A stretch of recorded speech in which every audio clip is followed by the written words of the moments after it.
नमस्कार। मेरी आज की रचना का शीर्षक है बदलना तो पड़ेगा ही। दादी सुबह सुबह ब्रह्म मुहूर्त में उठ जाती थी। माँ 6-7 बजे के आसपास उठती थी। पत्नी 7-8 बजे तक उठने लगी और अब बहू 8-9 बजे तक उठती है। ज़माना बदल रहा है, हमें भी बदलना तो पड़ेगा ही। दादी घर के सारे काम खुद कर लिया करती थी।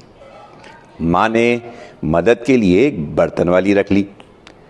पत्नी ने उसके साथ ही कपड़े धोने के लिए और झाड़ू पोछे के लिए बाई रख ली।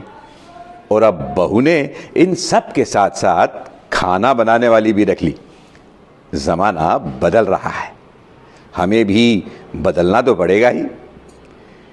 दादी दादाजी के सामने कभी कुछ नहीं कहती थी। माँ अपनी बात धीरे से कह दिया करती थी। पत्नी अपनी बात कहने के लिए कभी कभी बहस भी कर लिया करती थी।